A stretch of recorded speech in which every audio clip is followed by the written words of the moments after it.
समस्ते जानिथिबे मु आखि हॉस्पिटल रे काम करछि। मोर काम हला गाँ गहली रे जाइकी कैंप लगेबा।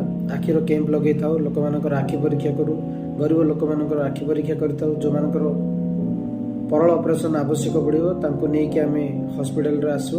हॉस्पिटल आसिला पर तांकर ऑपरेशन करू, तांकर रहिबा खाइबा चश्मा औषध सब मागणार तांको जोगे दी थाउ एवं पुणी थरे तांको नेकी तांको गाँ रे छाड़ी देकी आसु। सबुदिन भली आज भी मुझे जाइली गोटे गाँ को, जो गाँव में गोटे माँ सहित देखाई से गाँव ना आ माँ डिटेल्स मुझे कहीपरि ना कहीं एगुड़ाक डिटेल्स कहले किसी ठीक हम।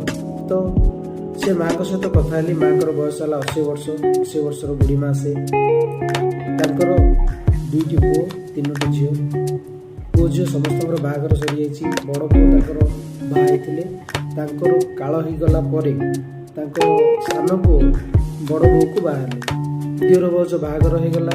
दिवर बौज बाहर से स्वामी स्त्री हिसाब से रोच किंतु असुविधा है कौन ना ये जो बुढ़ी माँ अच्छा बुढ़ी माँ रक्षणाबेक्षण ठीक रे करें।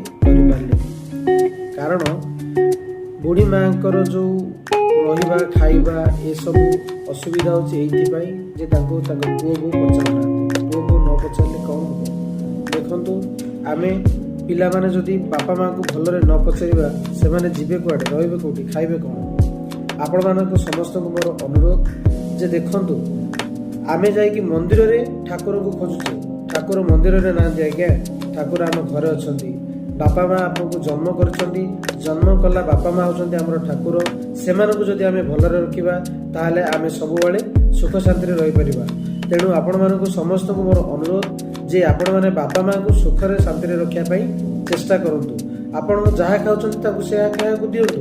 आपण शाग खाइले से माने शाग खाइबे, पखाळ खाइले पखाळ खाइबे। जहाँ आमे खाउछंती से खाइବାକୁ देई आमे ताकु शांति रे रखिले आम मानकर जीवन काल सुख शांति रे कटिबो। माँ को सहित कथा हला परे सब कथा सुनिला परे से माँ को मो अनाथ आश्रम रे छाड़िया पई बा वृद्धाश्रम रे छाड़िया पई कथा हला परे से माँ को बाजी मु नेकी आसी तांकर आखिर ऑपरेशन हबो। आखि ऑपरेशन हला परे से माँ को वृद्धाश्रम को जीवा कथा बुझीबा। मु तांको विषय रे कथावार्ता हेची। वृद्धाश्रम रे जी अछंती बुझाबुझी करछन तांको सहित कथा हेची, तांको नेकी सेठी छाड़ीबार व्यवस्था करिबा।